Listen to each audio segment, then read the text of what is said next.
लोग अपना घर नहीं संभाल पाते, लोग मोदी तो देश संभाल रहे हैं। अगर मोदी ने देश को ठीक से संभाला होता तो मणिपुर में औरतें नग्न नहीं घूम रही होती। मोदी ने अगर देश को संभाला होता तो हर 6 महीने में एक प्रोटेस्ट का सामना नहीं करना पड़ता। मोदी ने देश को संभाला होता तो 700 किसान नहीं मर गए होते। ठीक है, मोदी ने अगर देश को संभाला होता है ना तो वकील और पुलिस का झगड़ा मोदी सरकार में, ठीक है, और स्टूडेंट पर लाठीचार्ज मोदी सरकार में, ठीक है, रोजगार को लेकर आंदोलन मोदी सरकार में, पुलिस का घोटाला, पुलिस भर्ती का घोटाला मोदी सरकार में, ठीक है, टीचर भर्ती घोटाला मोदी सरकार में, ठीक है, सड़क घोटाला मोदी सरकार में। क्या संभाला देश को, क्या दिया है देश को?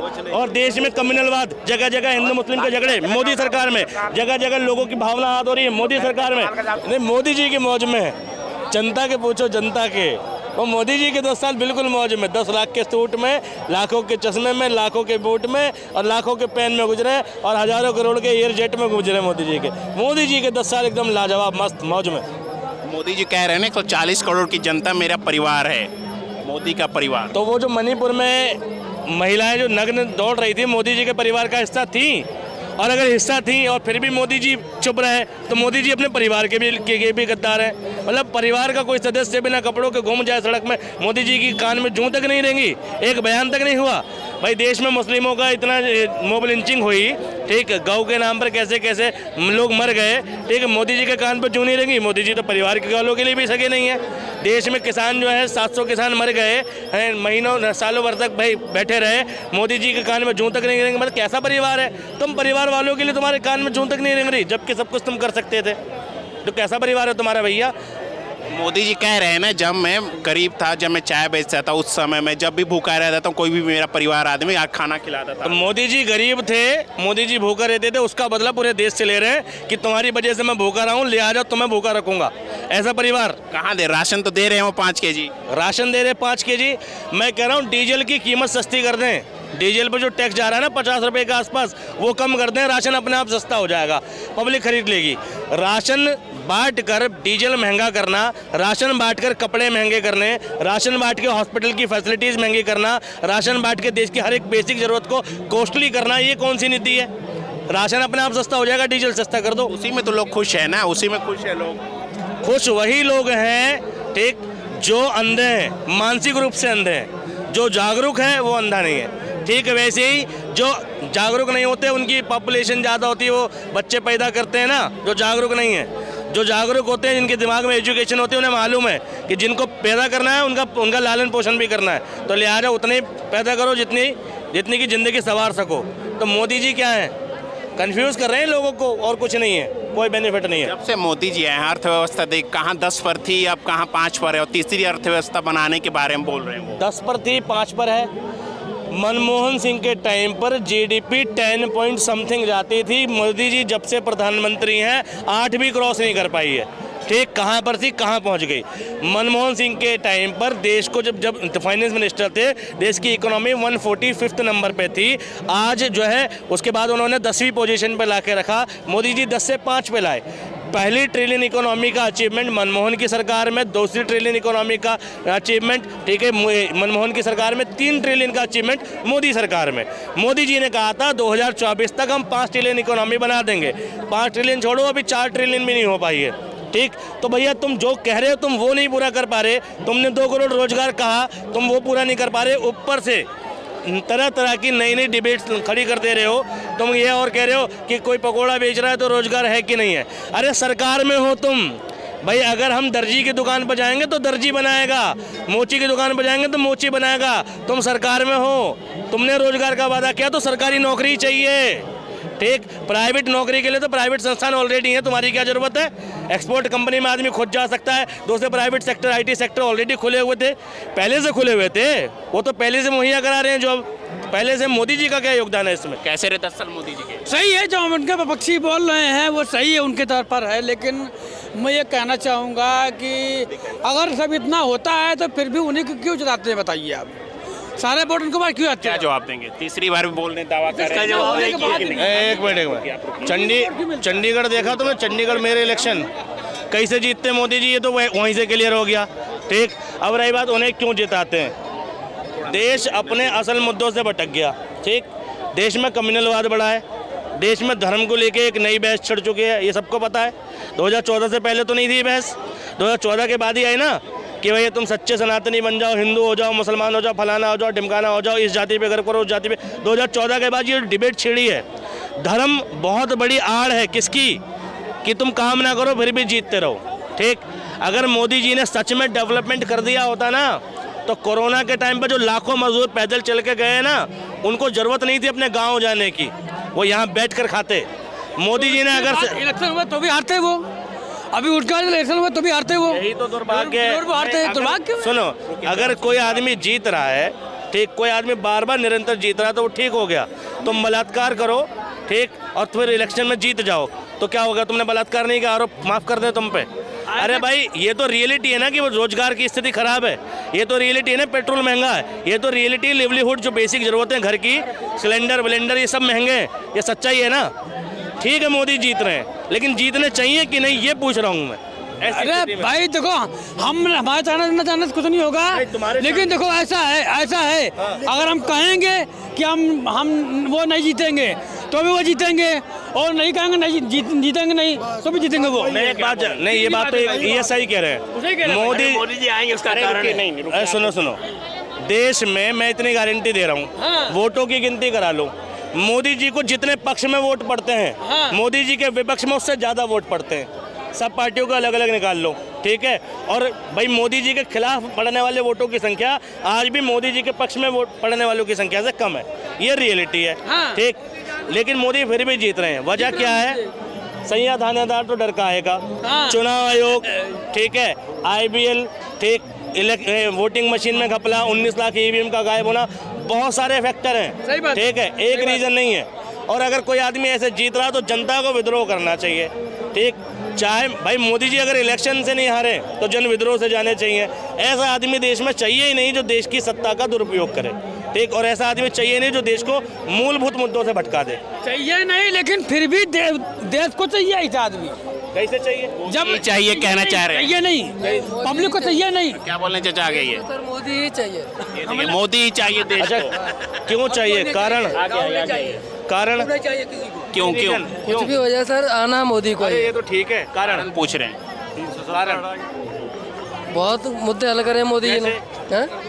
जैसे बहुत मुद्दे हल करे सर, बताओ, जैसे जो किसी ने नहीं किया वो मोदी जी ने किया। हाँ, ये तो बात सही है, महंगाई किसी ने नहीं करी, मोदी जी ने करी, ठीक है। इतना ज़्यादा करप्शन मोदी जी के टाइम पे हुआ कि पहले किसी ने नहीं किया, ठीक है। दूसरे भ्रष्ट लोगों को पार्टी में शामिल करके उन पर जांच कार्रवाई बंद कर देना मोदी जी ने किया।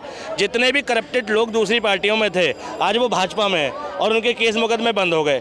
हज़ारों करोड़ का घोटाला मोदी जी ने किया। अभी मोदी जी हैं चौकीदार किसके? मुकेश अंबानी, गौतम अडानी। अभी जामनगर का एयरपोर्ट था, एयरफोर्स का स्टेशन था, इंटरनेशनल एयरपोर्ट था, ठीक है। मुकेश अंबानी के मेहमान आएंगे इसलिए उस एयरपोर्ट को, एयरफोर्स का एयरपोर्ट है वो, और पाकिस्तान की सीमा से बहुत नज़दीक है, सेंसिटिव एयरपोर्ट है कि कभी भी कुछ भी हो सकता है, वहाँ अलर्ट रहना पड़ता है। लेकिन क्योंकि मुकेश अंबानी के अधीन काम कर रहे हैं, किसके प्रधानमंत्री? मुकेश अंबानी के हो गए, ठीक। कैसे सरकारें बिकती हैं वो देखो, कितना स्तर गिरा है। उस जामनगर एयरपोर्ट को, ठीक है, इंटरनेशनल एयरपोर्ट बना दिया, ठीक है। इंटरनेशनल फ्लाइटें उतर रही हैं उस पर, ठीक, 1 महीने के भीतर। और क्या हुआ उसमें? इंटरनेशनल एयरपोर्ट बनाने के बाद क्या हुआ है उसमें? भाई बाहर से लोग आ रहे हैं 1 महीने के भीतर, और देश में सबसे ज़्यादा कर्जा किस पे पता है आज की डेट में? मुकेश अंबानी पे, 3 लाख करोड़ का कर्जा, ठीक।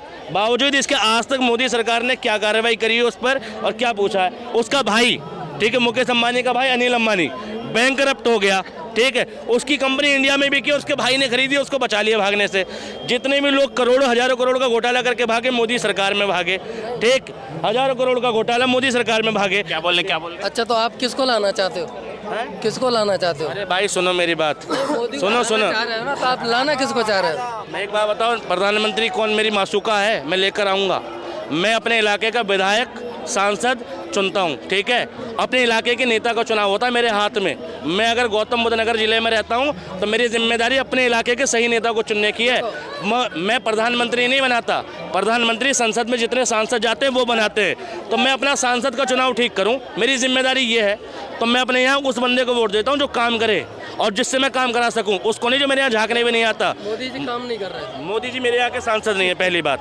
और मोदी जी ने काम किया, ये बताइए। बहुत काम किया है मोदी जी ने। क्या क्या जैसे? हैं 370 2.5। एक मिनट सुनो, मोदी जी के पास कौन सी मिनिस्ट्री है भारत सरकार की, बताओ कौन सा मंत्रालय? मुझे ज़्यादा जानकारी तो है नहीं सर। मोदी जी ने इतने काम किए, इतने किसी ने नहीं किए जैसे हैं। हर बार जीत रहे हैं मोदी जी।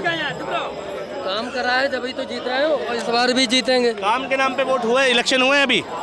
मैं क्या करूँ सर? राजस्थान में मोदी जी का एक भाषण दिखाओ जहां मोदी जी ने कहा कि अगर मेरी सरकार यहां आएगी तो मैं राजस्थान के अंदर इतने हॉस्पिटल खुलवाऊंगा, इतने हॉस्पिटल का खर्चा दूंगा, इतने स्कूल खुलवाऊंगा, इतनी यूनिवर्सिटी खुलवाऊंगा, या ये सड़क का इतना निर्माण करवाऊंगा। मोदी जी का एक भाषण ढूंढ के लाओ जिसमें मोदी जी ने कहा था मेरी सरकार आएगी तो मैं ये काम करूंगा, अगर काम के नाम पे जीते हैं तो। मैं सर ज़्यादा बड़ी बात जानता नहीं हूँ। लोग अपना घर नहीं संभाल पाते, लोग मोदी तो देश संभाल रहे हैं। मोदी देश संभाल रहा है, ऐसा नहीं, लोग घर अपना नहीं संभाल पाते लोग, लेकिन मोदी जी देश संभाल। ये कमाल का तर्क देते हैं कि लोग अपना घर नहीं संभाल पाते, ठीक है, मोदी देश संभाल रहा है। तो एक काम करो कि अब तुम अपने घर में मोदी को ही बुला लो। जवाब सुनिए जी, काम पे जाना सर। सुनो, जवाब सुनिए फिर चल जाइए। कौन लोग घर नहीं संभाल पाते? जो जिम्मेदारी नहीं समझते, जो आवारा होते हैं, ठीक है, जिन लोगों को अपनी जिम्मेदारियों का एहसास नहीं होता। और रही बात मोदी देश संभाला, अगर मोदी ने देश को ठीक से संभाला होता तो मणिपुर में औरतें नग्न नहीं घूम रही होती। मोदी ने अगर देश को संभाला होता तो हर 6 महीने में एक प्रोटेस्ट का सामना नहीं करना पड़ता। मोदी ने देश को संभाला होता तो 700 किसान नहीं मर गए होते, ठीक है। मोदी ने अगर देश को संभाला होता है ना तो वकील और पुलिस का झगड़ा मोदी सरकार में, ठीक है, और स्टूडेंट पर लाठीचार्ज मोदी सरकार में, ठीक है, रोजगार को लेकर आंदोलन मोदी सरकार में, पुलिस का घोटाला, पुलिस भर्ती का घोटाला मोदी सरकार में, ठीक है, टीचर भर्ती घोटाला मोदी सरकार में, ठीक है, सड़क घोटाला मोदी सरकार में। क्या संभाला देश को, क्या दिया है देश को? और देश में कम्युनलवाद, जगह जगह हिंदू मुस्लिम के झगड़े मोदी सरकार में, जगह जगह लोगों की भावना हाथ हो रही है मोदी सरकार में। इतने धार्मिक मामलों पे मुकदमे पिछले किसी सरकार में नहीं हुए जितने सरकार में हुए, ठीक। और रही बात इसकी मंदिरों के उद्घाटन, देखो भाई मंदिरों का काम है, भाई मंदिर मस्जिद बनते हैं, लोग खुद बना लेते हैं और चंदा भी दिया लोगों ने, ठीक है। मंदिर मस्जिद तक पर पॉलिटिक्स करने वाला कौन? मोदी भैया, ठीक है। भाई मंदिर यार आस्था का विषय है, लोग जाते हैं अपनी श्रद्धा से जाते हैं, लेकिन उसका भी पॉलिटिकल एजेंडा चल रहा है। कहने का मकसद क्या है, क्या करना चाहते हो आप? कहने का मकसद क्या है बता तो दिया कि अपने इलाके के जिम्मेदार नागरिक अपने इलाके के। कर लो, तुम मोदी को नहीं हटा सकते और ना ही तुम हरा सकते। तो जबरदस्ती क्या बोले, क्या बोले? नहीं, मैं पहली बात सुनो, मैं चुनाव नहीं लड़ रहा मोदी के खिलाफ, पहली बात तो मैं क्यों हराऊंगा, पहली बात, ठीक है। हाँ देखो इतनी ताकत भी कहाँ है मोदी के सामने। ये जो वर्ड है ना, ये इशारा कर रहे हैं कि देश में डिक्टेटरशिप आ गई, ये इशारा कर रहे हैं कि देश में तानाशाही है। ये खुद प्रूफ कर देते हैं कि मोदी के बराबर कोई नहीं है। देश में जनता प्रधान होती है, ये भाव खत्म हो गया जनता के बीच से, ठीक। लोग ये भूल गए कि जनता सबसे बड़ी होती है। अब लोग नेता को राजा समझ रहे हैं कि तुम उसका कुछ नहीं बिगाड़ सकते, आएगा तो मोदी। ये इशारा है कि तुम्हें राजा पसंद है, इशारा है कि तुम्हें मिलिट्री शासन पसंद है, ठीक है। अगर देश में जनता सबसे बड़ी है ना तो किसी नेता की कोई औकात नहीं है, ठीक है, और होनी भी नहीं चाहिए। क्या बोल रहे हैं चाचा? रोजगार खत्म हो गया है, बिल्कुल रोजगार खत्म हो गया है। कैसे रहे मोदी जी के 10 साल? क्या बताएं, बस खत्म हो गया है, रोजगार चल रहा है। राम मंदिर आया तो बीजेपी के राज में था। मगर भाई सुप्रीम कोर्ट का आदेश था ना, वो तो उसे थोड़ी ना कोई भी टाल सकता है। सुप्रीम कोर्ट हमारे देश का सबसे बड़ा कोर्ट है, उसका तो इंसान को पालन करना पड़ेगा। जिसके भी हक में दे दिया तो वो तो पालन किसी के हक सरकार थोड़ी ना ला पाई है। और सरकार कहाँ ला पाई? जब भाई आप कोई भी हो, जब हिंदू मुस्लिम लड़ाई करोगे, जब भाई मेरी सरकार मैं कहता हूँ मैं बीजेपी को जिता रहा हूँ, जब मैं हिंदू मुस्लिम सरकार बेस करूंगा और मेरे को वोट मिल रही है हिंदुओं से कोई भी, तो फिर तो मैं हिंदू मुस्लिम करता रहूंगा।